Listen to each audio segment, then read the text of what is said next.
Mais Ngaye Avina Ngaye n'a pas si que oui, voilà, je trouve ça malsain. En fait, on ne comprend pas les hommes congolais, les hommes politiques congolais, comment ils agissent. En fait, ils sont en train de nous embrouiller. On ne comprend pas. Déjà, moi, je trouve la forme de ce qu'on a assisté, à ce qu'on a assisté hier, et c'est là qui est quand même un peu bizarre de voir que oui, les hommes politiques comme Fayoulou et Chichilombo s'embrassaient comme ça. En fait, ils nous ont même pas préparés. Ça, c'est quand même, c'est bizarre. Ils n'ont pas préparé le peuple. Hier, c'est là qu'il y a le premier mandat, Il fallait pas vérité préparer des Nengeni. urnes. Qu'on préparait biso na yebité quand même que moi na bango modèle ba s'embrasser kuna biso tozala qui choqué parce que bato ba mona kaka une fois ba ko s'embrasser boyete. Donc il fallait quand même être la moins timidement et que ba pesali bambote dans le truc officiel comme les choses se font, comme les choses se passent, mais s'embrasser comme ça, c'est comme si c'était des gens, ils ont l'habitude de se voir. Baza l'habitude ya komi mona, ya komi talaka, ba sololaka bien, yango ba bosanaki ba ye kaka directement ba s'embrasser ndenge bakutana wana. kalatan bakutani donc balamon bakisembrasser. Ah, te. Wana eza bato bamoko nga nazomona neti bakomi kobeta biso barole oyo papa Etienne Tshisekedi abeta na Mobutu ya genre azokosa bato awa ye azosala makambo na ye. Moi, c'est ça mon avis, c'est ça mon intention. Et puis moi, j'avais déjà compris un truc. Je pense yo zala quitté Ertokendaka kuna na Liège, Martin Fayulu ayaka kuna nga namonaka ye bizarre. Namonaki ke papa oyo akokokala ye kokamba mboka oyo te. Azapé n'a pas capacité parce qu'il n'est pas dans les chiffres réels comme les politiques le font, les gens qui ont les ambitions politiques à de la présidence, ça n'a pas chiffre té. Yazali na makabokuna ya bonzambe, azopé sa neti pasteur. Et puis il faut que yeba ke bango bazalaka kuna, bazalaka l'église moko, père spirituel na bango za moko, basala ki kaka neti basala yokala ka l'église na bango yango ba yeko sakala na biso ndenge wana. Nga na sepela ki terre na mona ki vraiment que aza fatigué, il faut avanda atika bato mususu basala politique parce que modèle to assister. Allô? Maman biso akangami namoni ndeko na biso bakoma Baliangando, c'est ça? Bonjour Baliangando.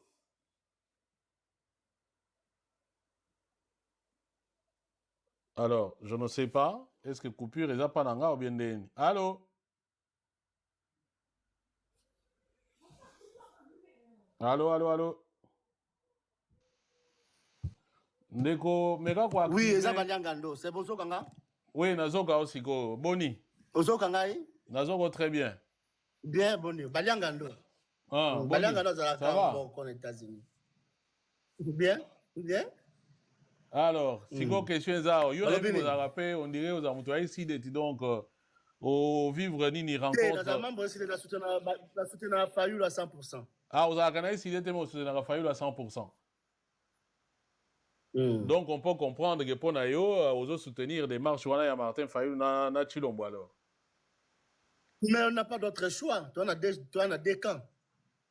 Tu en as quand il y a belligérant, na quand il y a peuple. Donc et puis na aucun de choses nouveauté. Tant que Noma qui Félix 0% en 2018. En 2019, Ayaki n'a proposé de sortir de crise. Vous avez autant. Allô? Ayaki n'a proposé de sortir de crise en 2019. Oh, bata Moïse Katumbi balobake azol kamusala à travers Francis Kalombo. Bata Moïse Katumbi baboyango niyango de bloc. Mais tant à lobby ba discours na eto abeti et que n'a qu'un sens moko. Makambu ya cohésion nationale, ezali initiative na ye. Makambu ya transition sans Kabila. Oh to sala kana docteur de Mukwege na Mosengo. Ezali initiative na Félix. Alors, namone eloko asikiza on a te ke batu ba sala ba koma ko se koloba n'importe quoi boye non. Une fisque batu baza ke non aza constant na combat na e azobundela peuple azobundela ko na makaya buti. Azobundela peuple de façon que tous soient intérêt parce que l'histoire nous serons des perdants. Tous aba perdants ceux qui ba Rwanda à travers Hippolyte Kanambe na Corneille Nanga ba yeko benga na Félix 0%. Tout le monde est perdant. Alors, à ça la part naïe, parce que Kanamba lobi mouton, ça la part naïe. Bon, admettons, non, mais voilà, Kabila Nanga, malgré tout, Bitumbe Salemi, Benga do Benga Nabino ensemble alors. Parce que Wana Boza, sociétaire, il y a bilan payé à Chilombo, dans une certaine mesure. dans Tokoloba, Aikei a eu poste, mais bilan ya Ichilombo, bakabolo na Moïse Katumbi, na Kanambe, na Jean-Pierre Bemba, na Bangona surtout. Mais il y a qui peut sauver nation. A eu poste, et ça cause poste, c'est ça le problème. Mais toi anticiper qu'à a eu poste, supposons du premier ministre.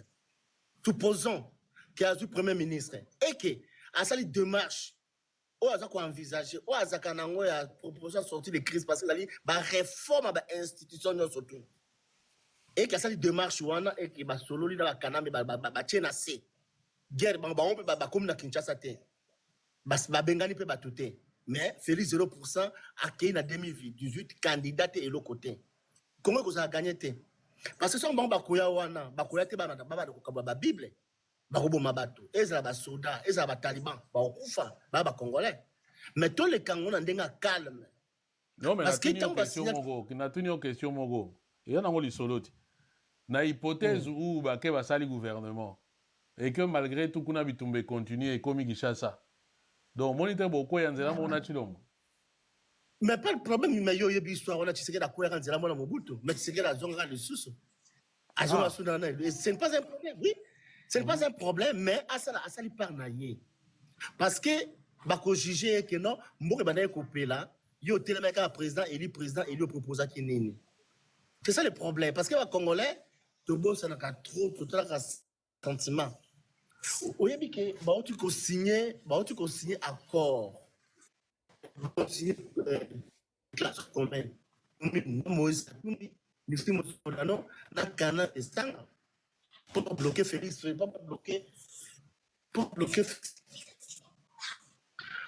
Félix qui va accord de principe les caté mais est-ce que ba makambo ya sali to fanga yemo na mutu makasi kaka ndengona non parce que il est à trop côté à Nissimo Solano 13 mois il est à trop na on vient bisao que bamba au na doa Nissimo Solano président Fayou la bengiye que fort et Yassine et Yadema na Togo ba bengi président a bengi Nissimo Solano kasi moyenga Moïse Katumbi parce que problème il y a des traîtres il y a des foot à battre ba mbongo ba déstabiliser Congo bon c'est quoi binoti c'est quoi apparemment bozo wa kaka au moni maman na biso Gigi a autre le kawa alobi le omo quand même ezamo motuya wino et fallait quand même ba préparer batu po batu ba pratiquement le wani ba sutuki donc dans ce sens que nakati chilo mwana ba fanatique nae Fayulu wana ba fanatique nae mutna mutana ba fanatique nae o ba fanatique wana pona bango bobundaka boswanaka bofinganaka ba misusu bokota kota ba binemi bomoni bango sikoyo bake kuna bake ogisambrase ozomoni te ke yo tango ozo continuer kopesaka ba surnom lokola wana lobi omona Moïse Katumbi na Martin Fayulu bayambani sikoyo yo sa otikala ndenge na minute wana. Non, ce n'est pas la première. Moïse Katumbi président Elias Zali politicien ngaza activiste je suis pas un politicien parce que ce n'est pas la première fois Moïse Katumbi na Nissimo Solano président bakutana ya trop basola pe ya trop mais on va toujours président bataille toujours peuple mais 4 fois déjà Nissimo Solano ayambani na Félix 0% 4 fois soutenir gouvernement wana pourquoi ils aura en plein roté akina na union sacrée oyebiango na Berta balongo na soutenir mon frère 4 fois le mot Skadela asa conseiller Nissimo Solano asa na Sénat. Pourquoi les gens ne disent pas ça? Mais moindre mouvement Fayulu on dirait Congolais plus que Bango jusqu'à dire que Fayulu a yebana kate Nissimo Solano ça donc il faut yebana dans quelque part non ça quelque part bautaka faut yebana kwa na Congo asuka Nissimo ayembio yebana déjà alors tant bakuba comme argument que Nissimo Solano monde afuta asala Fayulu est-ce qu'il y a Sanzambi asala Fayulu ndeni na confiance nationale souveraine Nissimo Solano yebanaka c'est ça le problème tellement ba ba enveloppe ba mbongo est-ce que nanga yebanaka la politique na Congo aneni ni bayeba kinanga aneni bayeba kanambe tu vois cela mais cet homme un jour l'avenir nous donnera raison to yebingana yoke Etienne wa collabo akutana ngapena na Mobutu même circonstance babengana ka Etienne wa collabo balinga kokutana ete ba conseiller mais suka Etienne wa collabo sikoyo pozo mona teke pona tu na bino peris ke zali pe chilombo arule bino Bien sûr, bien sûr, bien sûr, c'est ça le problème. Non, Martin Fayulu a mis Kitisi à humilier pour la Congo et Matin. On sait bien qu'il va humilier. Mais pour l'intérêt général, parce que si il va humilier, na sali par nangai. Ako ka peut pas kanambe, ba ben kanambe bon, na ye. To solo siko ba na mboka parce que moi na mboka na aider ali ko aider biso te. Papa ngona lobi nini? Muto boni bo aider, aza besoin aider ba paya. Ça veut dire pas n'a pas fait les 0%. Gaza confesse à faire les 0% parce qu'il a dit qu'il a humilié le président. Mais pour lui, à perdre le côté, ça ne perd rien. Parce que ce qui va humilier Kuna, à qui pas Kanambe. Maintenant, les gens vont condamner. Ah, donc finalement, comme ils sont humiliés Kuna, à qui pas Kanambe, il y a un Kanambe. Donc finalement, ils ont Constance, ils ont soutenu le moment, ils ont été comme non. Non, pour l'intérêt de la nation, Maurice Moutaloba, il faut faire le pas. S'il faut faire le pas avec les diables, on le fera que le Congo reste indivisible. Le diable maintenant, c'est Kanambe. Kanambe, c'est le diable. Kanambe, c'est l'auteur, il y a crime. Ok. Bon, tu as dit maman Elisabeth, on a côté Mbote maman. Mbote papa, Mbote na biso nyonso surtout. Ngana mati pona moni balianga ndo aza muta Fayulu. Yangana na mati na za la question reposer pona Fayulu. Kazo yoka. Papa Fayulu, papa balianga ndo. Ngai na yambaka nani Fayulu awa na Bruxelles balobi ke babotoli élection. Fayulu la sala discours na ye alobi na biso boye ke Félix aza kosala continuité ya occupation. Biso nyonso tout oyebaki ke 18 ans ezalaki na occupation. Kabila dégage, Kabila rwandais, totambola tobengana Kabila dégage. Pendant 18 ans tobengani Kabila. Sikoyo ayepe aye na discours alobi na biso ke ye akoki ko s'associer na batu wana po Félix azoko accompagner occupation rwandais na kati ya Belgique et na kati ya Congo. Donc akoki ko s'associer azako s'associer na Kabila te et na Félix te. Na yebite pendant ces 7 ans par quelle magie lelo azoloba ke ako s'associer sikoyo ye na Félix. Po basala nini babengana Kaname Hippolyte Kaname ndongo bengaka ye ndenge ake ko occuper territoire ya nini ya Sud Kivu po mikolo Moïse Nyarugamba mazolo bakaka na Kinyarwanda na anglais ba conférence na bango nde ba osala tout et tout. Siko yo oza combattant ozo soutenir Fayulu. Siko olobi nini po biso to sito lembi hein. Ndeko balianga ndo batuni yo question. Olobi. Merci vraiment. Parce que bateau tout ça ngaza activiste na combattant. Bateau tout buni na bango combat oyo. Na ba oba ko rejoindre biso na combat oyo ba oti Kinshasa. Tout le monde maintenant soutient Hippolyte Kanambe. Tout le monde, je dis bien tout le monde. Ba soutenir Hippolyte Kanambe na Corneille Nanga, ba kumba nanga missing, tout le monde. Mais Hippolyte Kanambe d'Azaki étranger tout rwandais. Pays qui na occupation. C'est comme maman nangai. Fayulu a coûté ce qu'on a Félix soi-disant moi na mboka. Entre un frère et un ami, le choix est clair, il faut qu'il n'ait pas frère. Félix a aussi la continuité politique Kanambe. Je dis bien, depuis 2019, il y a été au discours à Bruxelles. Mais j'ai la maman. Oui, alors azobenga ngo gouvernement ya occupation akoki kokota te siko ndenge nini na keko koyamba basa embrasser na gouvernement ya occupation oyo Félix aza ko conduire siko yeba linga aider pe ba conduire ye pour basala la balkanisation déguisée. Est-ce maman votre canal loba s'il vous plaît siko yo na comprendre te na comprendre nga bien te mutu oyo amemi biso na occupation oyo azaki na occupation politique Kanambe dans Corneille Nanga bazali ba hauteur ya crime oyo bango peuple congolais tout ba résistant presque tout bakumba nanga misini bakumba ta Kanambe sauveur lui na 2018 ba idée élection na nanga très bien maman na 2018 Kanambe a fait 0%. En 2019 après si m'étendait na politique Kanambe a fait 0%.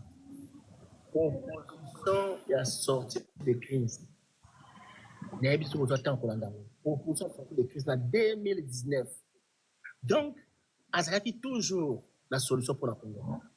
Opposition sorti de crise wana nulle part komona ke faire le poste ya premier ministre pour la présidence non azalaki toujours wana et basali union sacrée ikei te na minute oyo parce que Félix mama na ngai olinga te Félix important Félix faut composer dans le passé mais comment boy kotika la ndenge nini. Non, je pense que maman question à Tunaki yo. Il y a l'obaki que Félix a travaillé pour la continuité. Il y a Kabila. Si quoi il y a Koutaina et Félix a travaillé pour la continuité à Kabila. A tout travail, a toujours la continuité à Kanambe Félix. Donc ça signifie qu'il y a tant qu'il y a pas que travailler pour la continuité à Kabila. Non, à quelque solo là et que akata eliana Kanambe. À quelque solo là ce qui a koyoka parce que bakoyoka été. Bakoyoka été na bibo ya bakoyoka été que similier pour l'intérêt général. À quelque solo là et que non kata eliana Kanambe to bongisa mboka na biso to. Ce qui a boyi, des problèmes. Et nous qui voit acquis parce que celui qui a été. Maman Elisabeth, tu as une réponse? Nazu réponse, nous pénate à malongate, mais nazo bâtissé. Et ça la réponse, réponse de la catégorie fausse et puis en anglais. Et ça la réponse.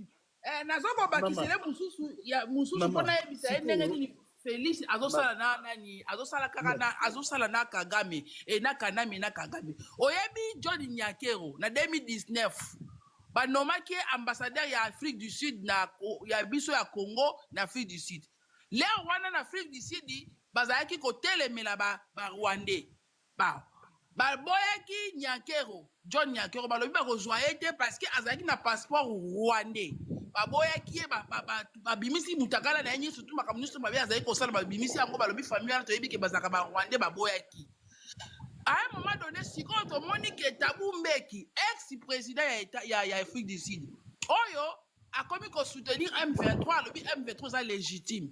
Si on te comprend, n'était par quelle magie, 3 semaines après, Félix Tshisekedi a aussi qu'on nommé Mouton Bango Baboyaki. Balobaki Gaza Rwandais, Bazongi c'est ce qu'on a Afrique du Sud. C'est pour te dire que Félix, Azana na connivence na Bango. Azongi c'est ce qu'on ambassadeur ya Afrique du Sud. Azongi c'est John Nyakero. Ozomona te que Félix Tshisekedi azosakana na peuple congolais. Donc bino pe susu boyeli susu bokoti susu na kati ya mafia wana. Papa baliangana. Ozomona te que bino de bokomi ba accompagnateur ya balkanisation pour légitimer yango. Parce que pour que biso ba congolais rapidement alors maman si ça parce que baninga pe fuba sa parole. Baliangano rapidement réponse. Yamana na tuni yo kasi o répondre kambwana nyonso. Ngai ya mama na ngai. Nalobi na oke. Lelo oyo mutaboma ba congolais kanambe. Mutaboma ba congolais na. Wali ba ko ba ba kanisi mo soda. Deli pour ça zalina eske na 2 ans pour pas akapata. Bande robokanga ba micro na bino ba holo bate bo mega comité ba micro. Bako bengana biso nyonso. Nanga misini bazali. Batakanambe bazali. Batanisi Mosodano bazali. O bazo kumsa Nisi Mosodano mais akutana Félix pour ça 4 fois. Président pour la première fois akutana Nisi Mosodano. Je sais que l'homme de valeur est toujours objet de critique. Mais l'avenir nous donnera raison. Donc, ezala ba taliban, ezala ba nanga misini na ba flotter na ba mandia. Un jour, beaucoup plus ça failli le raison que nous cet homme avec une vision aigle. Merci. D'accord, merci. Alors, token un membre influent ndeko yo lobinini pour na débat na biso lelo. Échange, on va dire. Oui, papa, namonaka profil na yo komaka kunteku tala quelque chose comme ça. Voilà, je suis en Grande-Bretagne. Premièrement, na koyebisa yo ke nazalaka fan na yo na banda kolanda depuis longtemps. En tout cas, sincèrement, na niveau ya ba dialogue na ba intervention na yo vraiment ezalaka ipesaka nga goût na sala politique te. Na bandaka makambo ya kokota makambo ba combattant tant na yaka na Grande-Bretagne pour na kozwa papier et côté nanga pe guana ya ko rester comme ça. Mais kolanda yo epesaka nga vraiment envie ya kokoma penza politicien ya active parce que ba débat na yo eza kokomisa nga mature. Maintenant nous na komi na place wana te. Mais eloko na kosenga na yo soko omoni badeba mosusu eza terre à terre bato wana kokotisaka bango te parce que koyoka bato baintervenaka na santaka vraiment que il y a les gens eza koflate yo te il y a des débats ya bamaturité ya bato oyo balobaka chevronné baza vraiment due ya koyeba koloba sikoyo ngai nangi naloba boye Félix nga ntango nakotaki makambo ya bacombattant parce que awa tozali na bagroupe mwa ebele nakomaki vraiment nazwelango mpe bapapier ça fait déjà au moins 7 ans yango oyo na ntango Félix ayaka na Grande-Bretagne bato basala mpe bamobulu ebele soki na page na nga Facebook omona toza na kati nasepelaka na Félix parce que biso tozalaki na kote ya baapareko ntango nayokaki ke moto azokotela mwa babiloko wana ya pouvoir na heure oyo bamosengo bande kotya bapression na église catholique en tout cas tosepelaka namonaka ke mwana mboka parce que on a vécu tout na Kabila mais aujourd'hui nazo intervenir eza mpona kokotela mpenza monsieur Baliangando mpenza te mais naza koanalyser un peu bafait nazoloba Fayulu koyaya ye epai ya Félix je crois que Rosala est le moko ya mwa malamu parce que je vois Fayulu na kati akende kokota na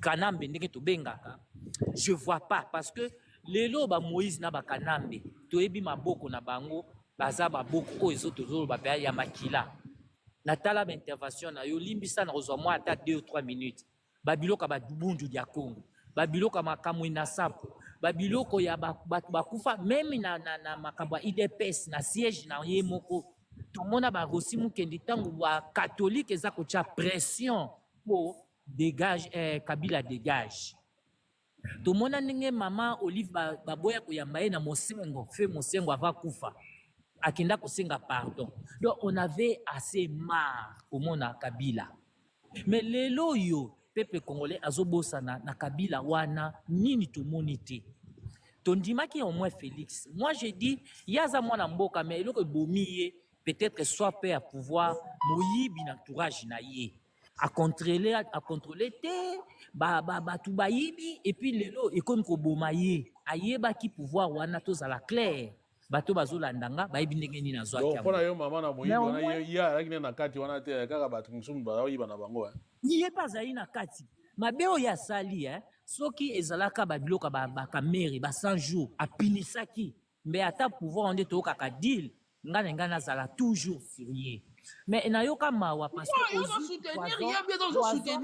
poison cadeau empoisonné oyo ye azwaki na deal ye ayebaki déjà que guerre ezalaki este wana ezalaki ya bainfiltré bamakambo nyonso il a fallu nayebi te so politique ebebisaka bato il a fallu a maintenir ata sécurité ya mboka mais amaistenaki te passoire tala lelo oyo ezongeli ye mabe donc en autre terme côté kuna a échoué voilà na Fayulu nazoloba lelo ezali bakutani na Martin Fayulu yo o comprendre nini o comprendre message wana message ni yo wana d'abord ni na o comprendre d'abord que eza ba jeune politique moko que 2000 awa Félix akozala te akita mata akozala te alors kozongisa pe kanambe akozala te o nyonso bazosala na eza kaka pasi bakozala te mais certainement un mususu banje oyo Félix alingi asala ameka un peu kozala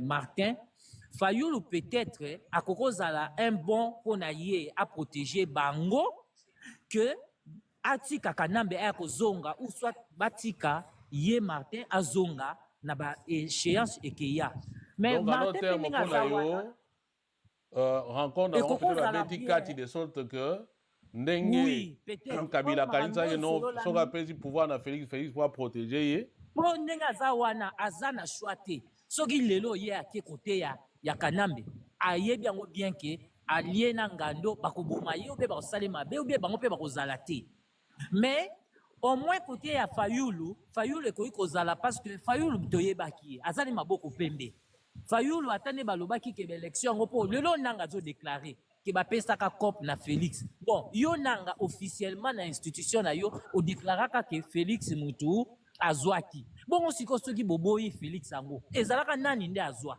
question mark toyebaka te nani yango azwa wana sikoyo soki ezalaki dire ce qui fait yo moko oyena officiellement Félix Mutazui kaka yo moko tokroire na yo na peuple congolais Félix azwi te toye kolanda lisusu na déclaration ya Kabila ozo kofaire comprendre biso indirectement que ezalaki dire bon nani azwaka alors lokola ezalaka mutu moko azwaka boboyaka koyebisa biso bobimisi Félix lokola balukeli bino eke lelo so bazongai na Fayulu mabe na ye kozalaka akoki kobalukela Fayulu mais je ne sais pas Félix na balukeli kana meta Félix aza na gouvernement Banyarwanda Attendez,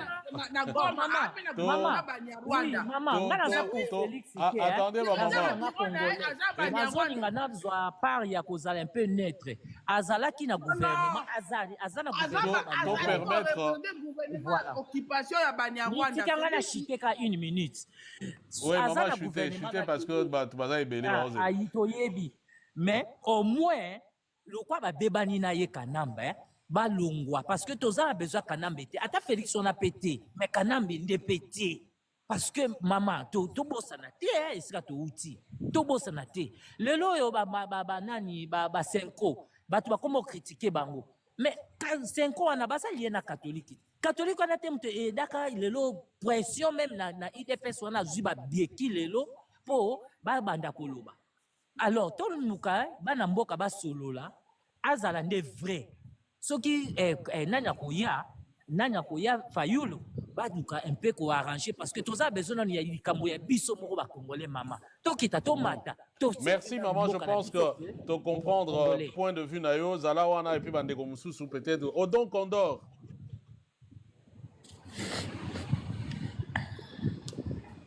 ndeko Odon Condor. Bon, apparemment, Ndeko dit... Ah, voilà, à se connecter. Allô? Oui, voilà. Alors, on a eu qui maman appelle si moi remarque oui, que notre ouais, bonjour Fabien. Donc, principe est que par nature ou bien il y a yebi batouté tang balobaka. Moutou bengi na téléphone, et là émission démocratique, moutou tout aye a repère sa point de vue naé.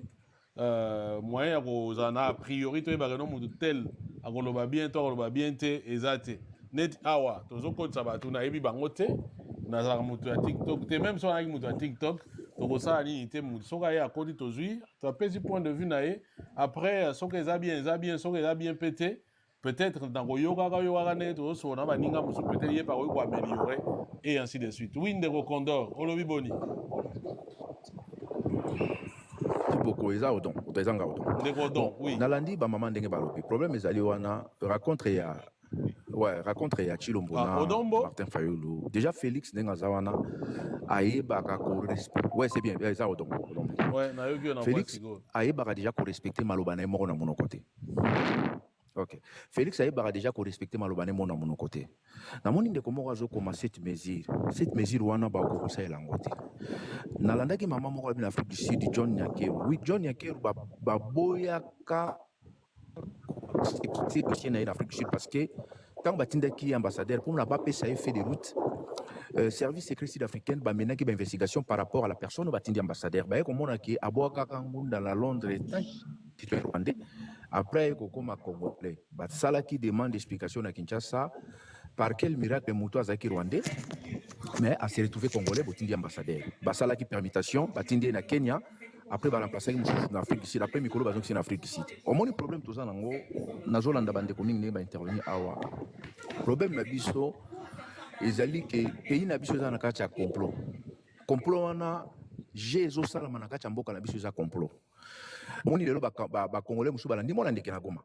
Balandi, mon andeke na Goma, comme ici, Kanambe Monsanto. Parce qu'ils allaient manquer à loyauté, n'a manque à idéologie. Le problème, Nabiso. Ce qu'il faut, le naturel, Bakutani, Baza, Bamagé. Si vous biso pe bateau toza ba majé ndenge toko sala te pour mettre fin na balkanisation au moins na Tshisekedi andima ki pa signa ki pona yakoma mokonzi parce que siko yo penza balkanisation eza officieusement amingi te au fur et à mesure makambo sur on dirait comme il peut oui mais zonga siko na question à lelo à contrepartie Félix il faut se retrouver président na question à lelo rencontre à Martin Fayulu pour na yo rapprochement wana pour na yo la question nini ozo réagir ndenge ni par rapport à yango. Bon, en tout cas avec Félix ndenge na yebi comportement ya Félix et quoi aboutir na rien. Peut-être Félix en a besoin que le Kola a une crédibilité en face à tout Congolais. Même les tribalistes et Lubo Babandé Kocha et Poa, Nazo Mona Penza Bazai soutenir Bazaki les Bosso, Azo Luka moi crédibilité, moi, pas à Moutou Moussoussou. Ponanga. Parce que Félix a ça le compte à ma casse à cause même na caleçon et à la ti. Donc, quand on a une affaire, en tout cas, moi personnellement, il a changé le remonté. En plus, il y a un gros tende, écoute, Makambo, il y a un kachambo cannabis, il y a un côté. Makambo, on a posé là. Il faut que la politique est vendue dans le Congo. Tozui oyo ezaki na Mobutu oyo bazana Kanambi oyo bakomi na Félix oyo il faut bango nyonso bakende pena garage vraie justice ya solo esalama mpona bacrime nyonso esami na mboka na biso ala bokomona changement osalama parce que na bato kande tomona bavantiro moi parenthèse baute kokanga muluba moko bo na aéroport ya Njili na 41 millions de dollars ezaki lendi bakangai congolais na 41 millions de dollars so que l'information ça m'engage que moi Fabien non oui mais Fabien, bon, en même temps tout dans la média Fabien tokoli na mboka wana kobe non Fabien tokoli na Congo soki babi tala muyaka wana ezaki mabete eki péché non mais même sokalaki non ezali toujours mabe peut-être que na ngonga wana moyen ya peut-être ezali na ba réseau lelo te peut-être kolobango na balabala mais ya na ba média te. Voilà, dans les médias, même si les autres ont voilà, ils sont au moins clairs. Non, non. Mais pourquoi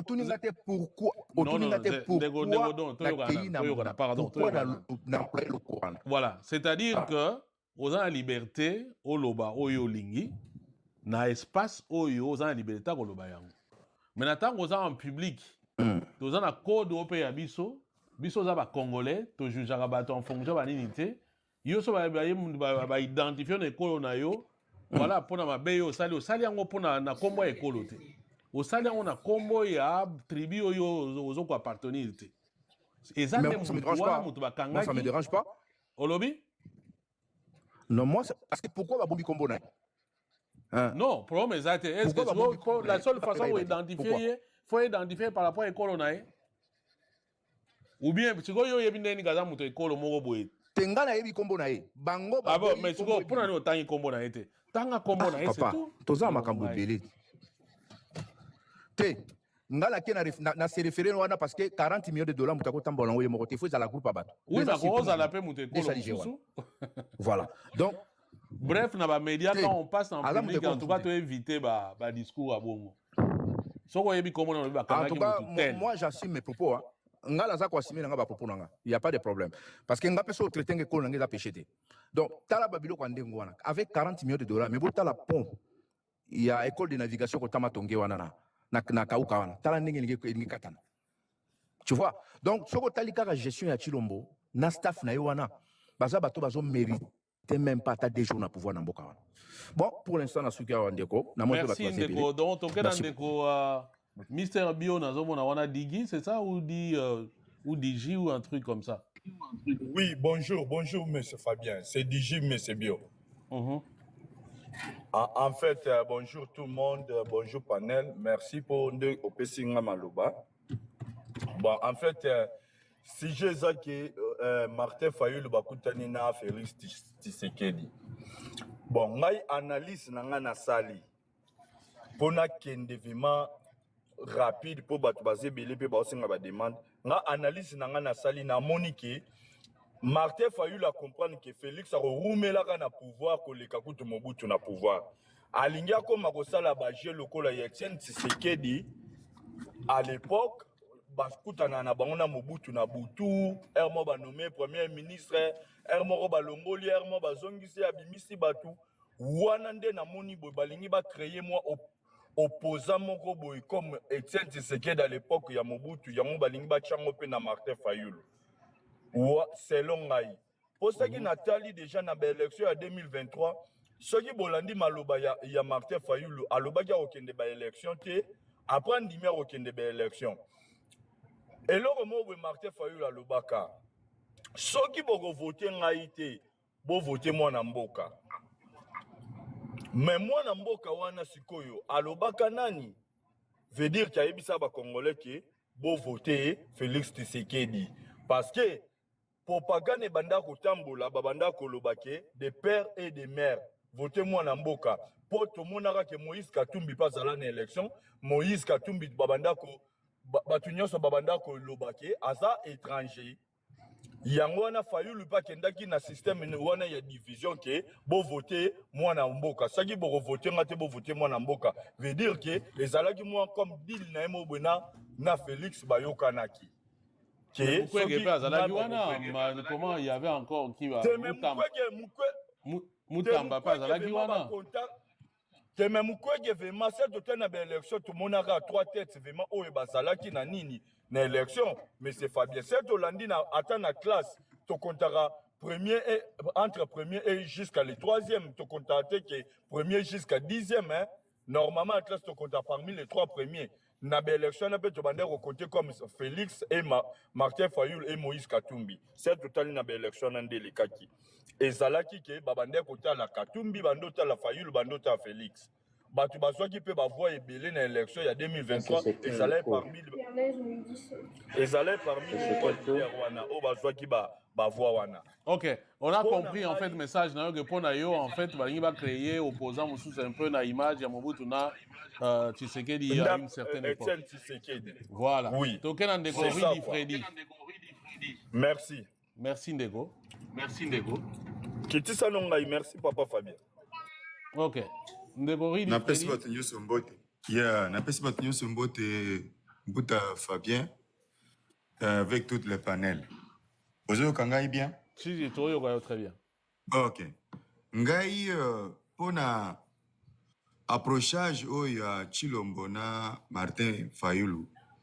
Eza vraiment désolation pour le peuple congolais. Parce que colober la vérité des urnes matin, midi et soir et nous montrer comment Chilombo azali pantin ya Kabila.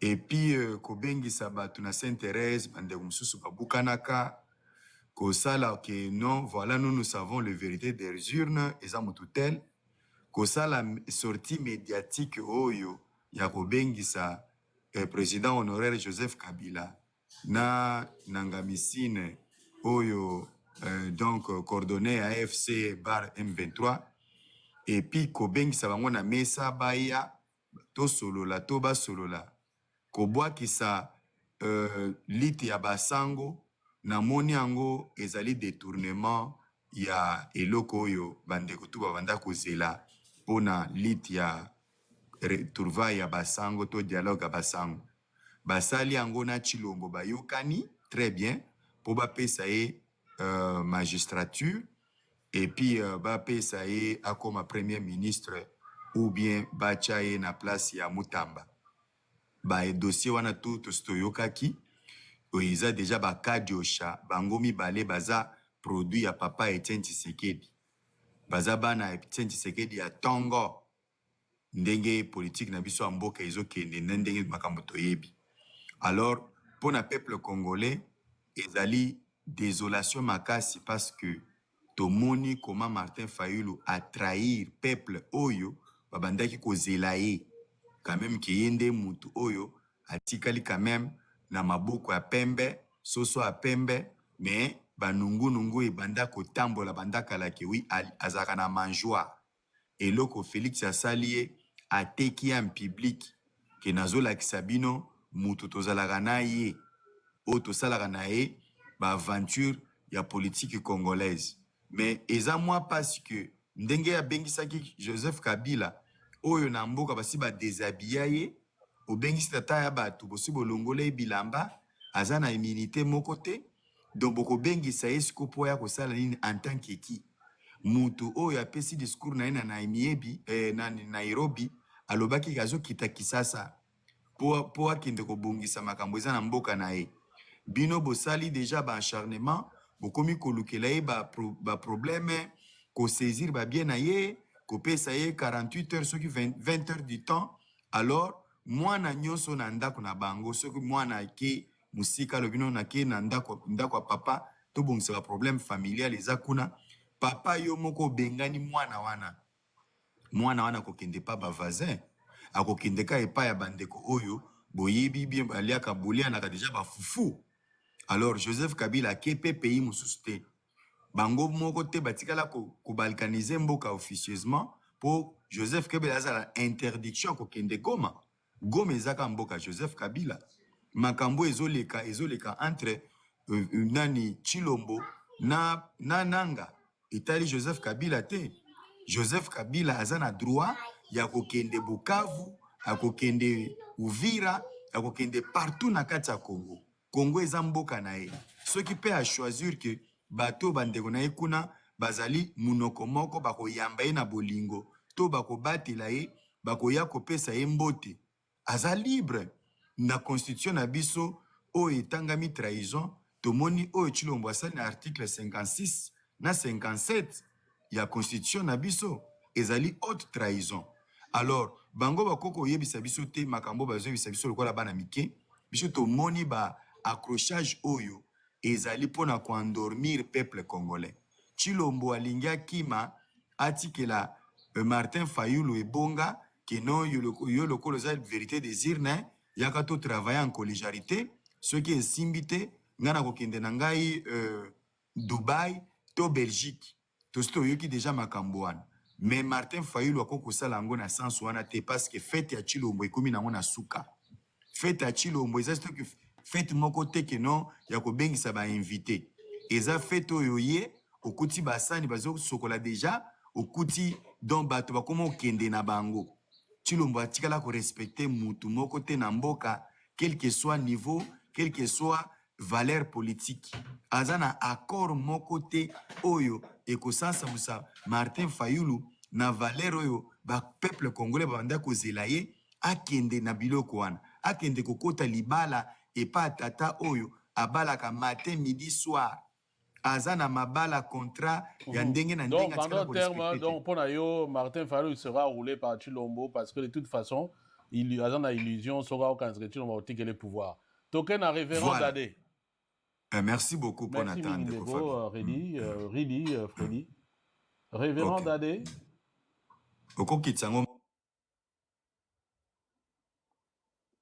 Ndeko Dadé, activez micro na yo. So vous apprêtez tous une déco color King Times, so King Teams. Oui, bonjour Nabatumio, bonjour Papa Fabien. Bonjour Ndeko. Ouais, voilà, Papa Fabien, on dit problème yambo kana biso na ba congolais toza ko comprendre. Moi je pense que Fayulu démarche na ye o asali ezali démarche moko noble. Il faut te féliciter puisque premièrement Fayulu c'est un homme d'État. OK? Fayulu toyebi histoire na ye, combat na ye. Et puis il y a pas si longtemps Fayulu a outaki ko sala discours na ye. Discours à Fayulu a été clair, a expliqué qui est logo ya lingi. Pourquoi? Parce que mboka na biso na situation où tozanango tozali concourir ou peut-être déjà zo salama, tout est salami déjà. Oyo na logo o to bengi la balkanisation.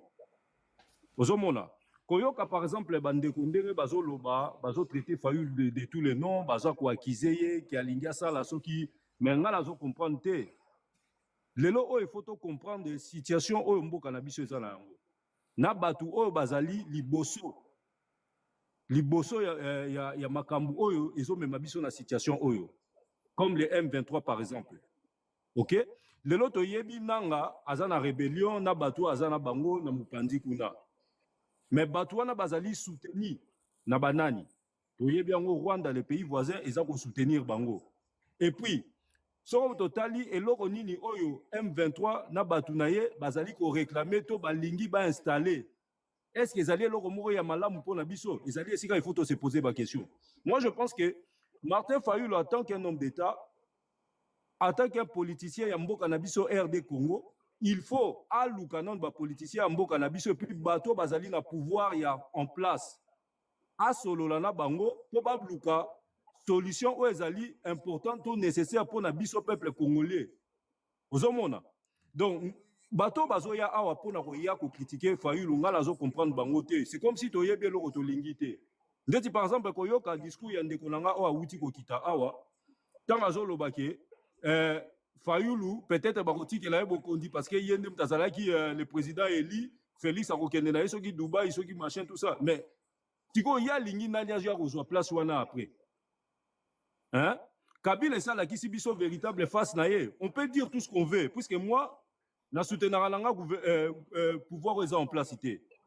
Mais tokoloba nyonso tolingi mais lelo oyo nyonso eloba Maïsi Kabila tomoni yango azali ancien président de la République ye aye po akota na mboka mais ake kokota esika oyo rébellion evandi na monde la politique papa Fabien je pense que la politique pendant un bon temps moulayi elingi koloba nini eza langage nini ça veut tout dire donc l'air moko biso ba congolais il faut to meka ko réfléchir au lieu to ya kakaka to memaka makambo lokola ba polémique ya ba musique ya JB na Wera mboka na biso za concourir danger moko o na histoire na biso nanu to tikala ko vivre yango te alors so to lingi makambo o esila il faut homme politique to to nyonso bazali ba acteur wana sala o ezali devoir na bango Fayulu azana plan na ye c'est un politicien ayebi eloko azosala biso toza bato libanda on peut venir dire tout ce qu'on veut puisque ça ba idée ezoyela biso na mitou mais est-ce que ezali masolo akatu ezosalama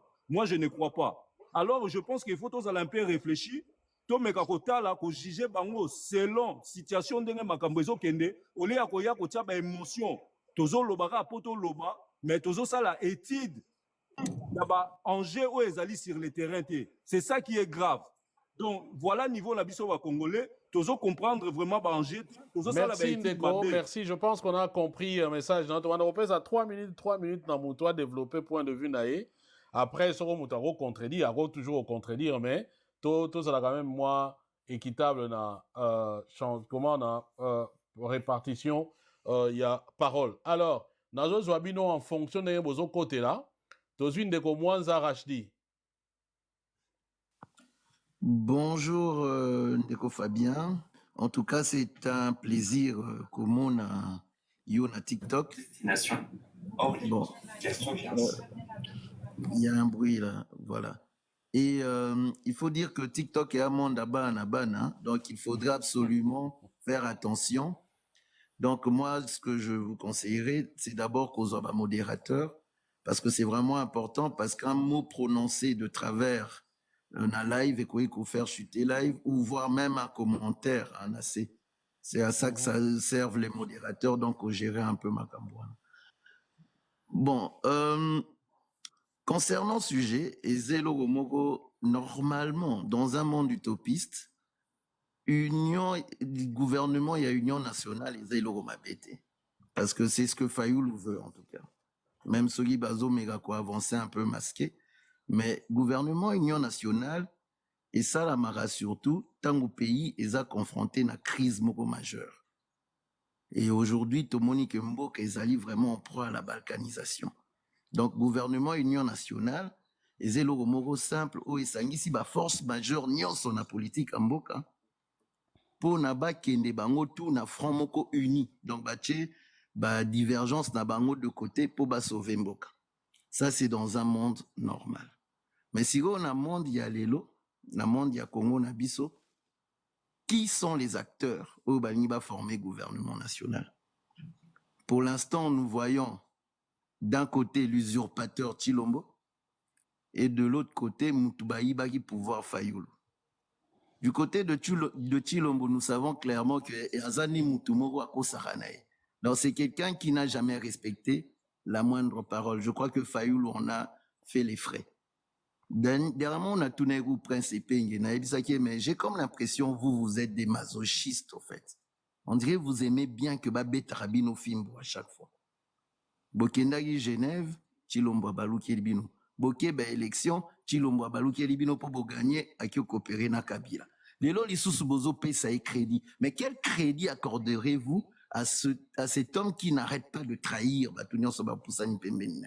Bon, il avait un peu balbutié, on avait compris qu'Azana y répond ça au ça. Moi, je vois ça plutôt. Sorry, tu analyser un peu profondément le Camboyo. Moi, je dirais, et sa phrase moro peut-être et Bimara Namutu Nangai, c'est qu'ils se mettent d'accord pour être en désaccord. C'est-à-dire, aujourd'hui, il est clairement prouvé que Toza n'a dictature. Et dans une dictature, opposant Oyo Azali na champ libre, au Azane tranquille, c'est-à-dire Azali na système dictatorial. Sinon, les vrais opposants, soit na Boloko, soit Babomie, soit Kimimboka. Si Fayoulou a une marge de manœuvre et beléboué, peut-être que Chilombo a besoin de lui. C'est pour cela qu'il reste là. Et dictature eza loko la zwango loko la cocotte minute. Hein. Il y a toujours une soupape de sécurité pour évacuer trop plein de pression, sinon ça explose. Et voilà, c'est à ça que servent les opposants. Fayoulou a dribblé, biso tout contre s'accrocher qui nae. Il faut bazongi, c'est la pouvoir et pas Fayoulou, parce que Fayoulou avait gagné les élections. Mais qu'a-t-il fait en 2023? En 2023, on a vu que Fayoulou a légitimé le pouvoir de Chilombo. Parce que quand on lui a donné ce 4%, revendication à Malonga, ça l'a quitté.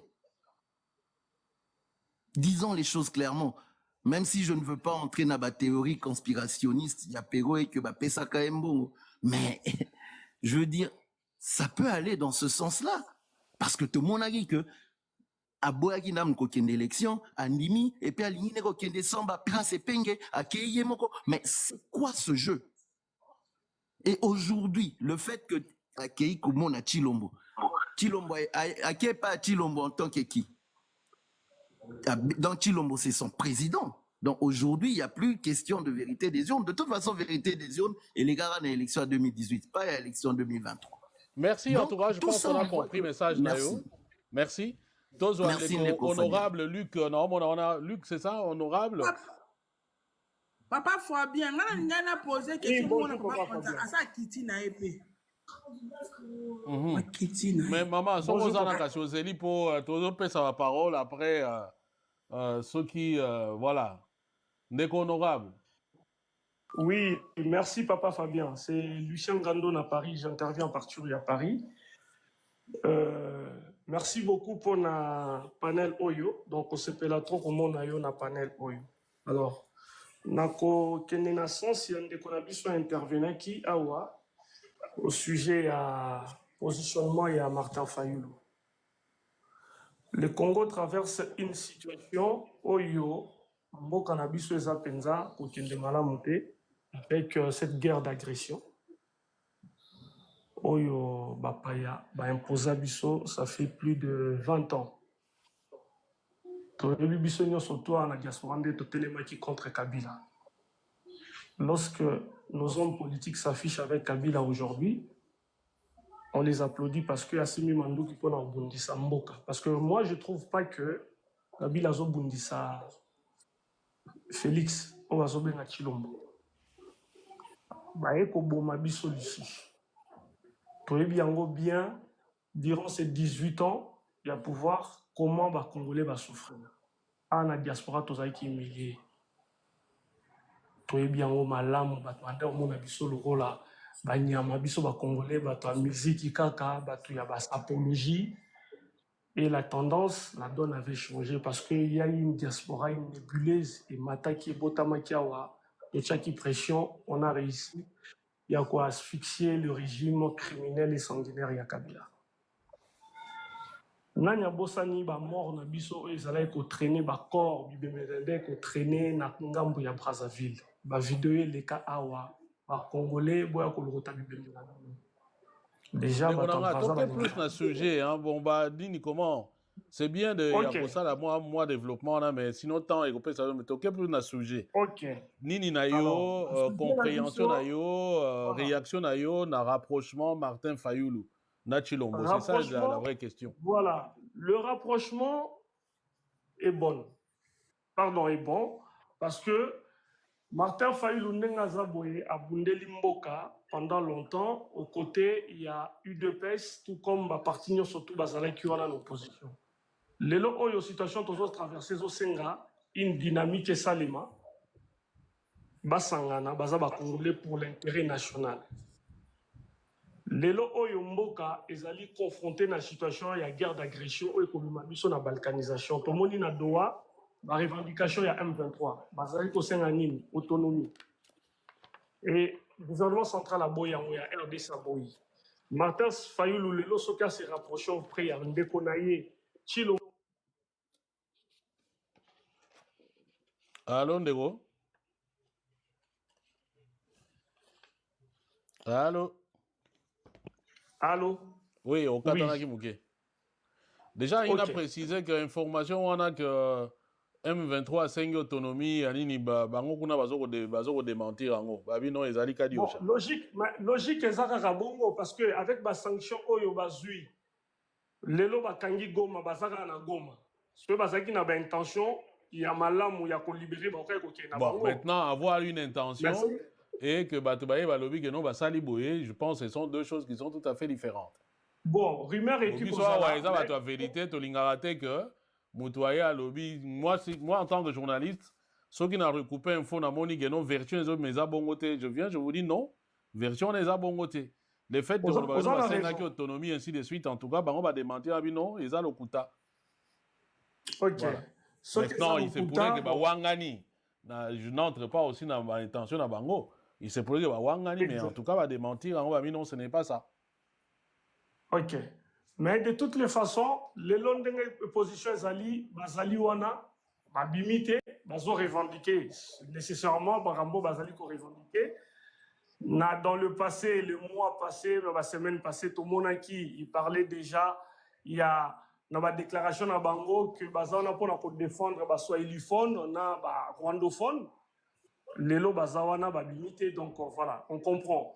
Mais position ya Martin Fayulu lelo pour ça le rapprochement na gouvernement central ya Congo eza mabete parce que politique ya siège vide eza faux politique.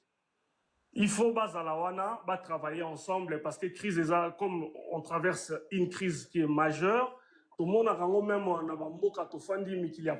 a compris, je pense que tous idée pour nayo eza mabete. Il y a la crise, il s'engage bazal ensemble, pour travailler ensemble, et puis politique, il y a chaise vide et foot à rater. Alors, Tokei Nandeko, Sandy. Voilà, bonsoir Papa Fabien. Bonsoir Ndeko. Eza, honneur Bisoba na Télé Tchangou, comme on le dit souvent, il y a moyen les pinières, parce que Biso to bandina yo depuis. De toutes les façons, on a combien là qui concernant arrestation, il y a Noko Nangai, Jano Binanu, Oyo Chilombo Akangi. Mon oncle a soutenu Chilombo pendant un long moment. Voilà. Aujourd'hui, Azali arrêté Nabakacho à Aner. Ça fait presque un mois et demi en toujours Kende. Bon, on a vraiment questionné. Dès qu'on a vu ce Martin Fayulu a perdu de crédibilité. Au peut sa motomoko azanga parole crédité. Motowana ezali Chilombo. Chilombo ata parole na ye moko amène à pamba wa bande ko na Philadelphie akoko to sangote. Tangu dalo azote ya mateya. Soki Chilombo lobi amen. Na amen a Chilombo za lokuta. Donc tango yozo kende ko kanga banchoto na mutu wana yebango kozo perdre crédibilité na yo. Voilà. Deuxième loko. Yo nani Fayulu. Ozalaki na crédibilité ya munene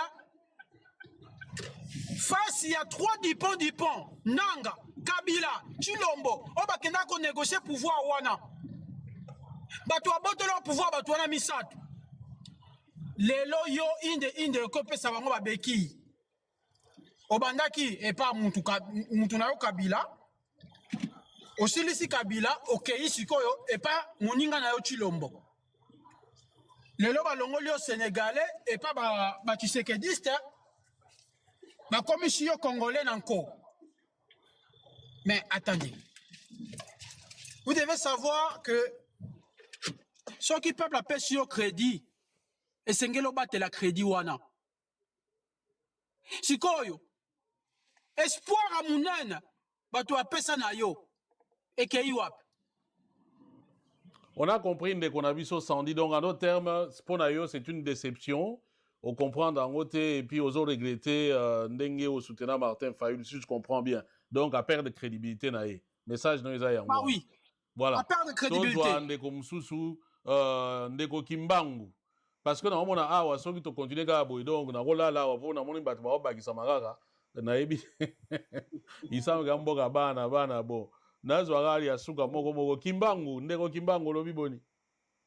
Merci papa Fabien, merci na bandeko nyonso. Alo ndeko kimbangu naoyi kona se makasi. Oyoki nga siko. Siko mwa bien mais oza na se makasi. Téléphone peut-être. Bon, wana na libanda bolingisa osala effort na olobaka mokie.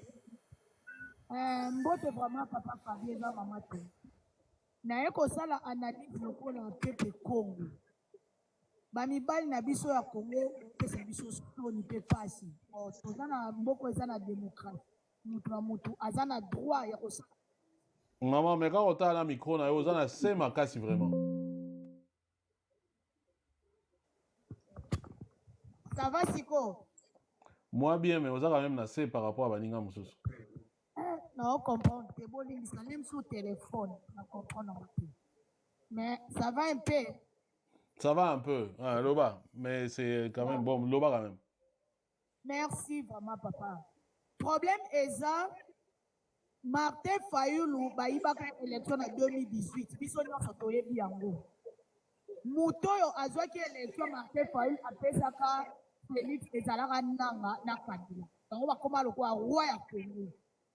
Lelo tomoni Félix avani na sommet l'état na asala ki o senela sa na sipa o Martin Fayoulou na ndenga ko sala ba élection et ka ko senela ko leka biso le roi tozara net pour na mabele ya Congo to ande toujours ko bundela peuple congolais mais crédibilité ya Martin Fayoulou kitaka à partir de yaki ko sala no discours ya liboso pour na pesa maboko pa Kabila biso tobelela ina ba réseaux sociaux tolobi muto ye ayibaka pouvoir na yo apese pa Félix na yo oye kosangana na ye eza malamu te ifale kutu mboka ndenge eza na mokulu boye tondaka ate naza mutu aboye naza mutu aboye po Martin Fayoulou akoleka Félix akoleka nanga ye wana de asi minduki bakobomaka ye Kabila pa koleka me toza na mboka moko oyo eza Congo oyo tokotikela bana biso quelque soit ndenge Félix amemi mboka kabi mboka biso so toyebi yango me mboka ezokende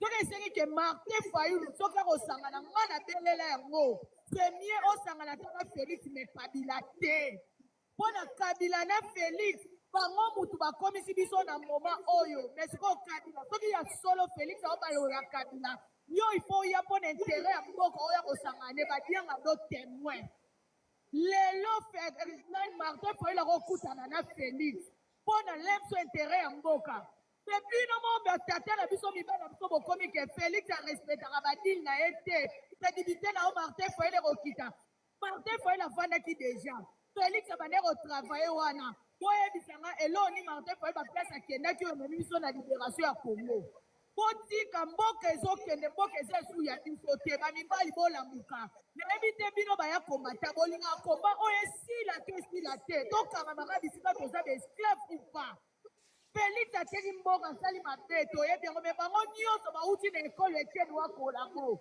lemsu soutien ya Martin Fayoulou epa ya Félix ekokochange bamadone mosusu te Kabila yana alaki position na ye te Kabila alaki juste vraiment azali na posa ya pays wana to azalaka na posa bakongolais to posa oyo nyonso asalakana estce ya kokoki egoma sangana na nanga alaki ke ye moto ande osala mosala Kabila alaki ntango na Martin Fayoulou alobelaki Kabila na France 24 me tomona ye bapanele efungwama te tolobelaki yango te lelo ekosangana na Félix boteleme nazala mpo na peuple nazala mpo na politicien moko te po bango nyonso baya ndenge moko me mpo na intere ya mboka tolinga te tozala mposa bapoliticien mais pour le moment bango mutu baza wana me tolinga basangana bavrai congolais tobima na situation toza donc mboka ekende nango ndenge ezokende boye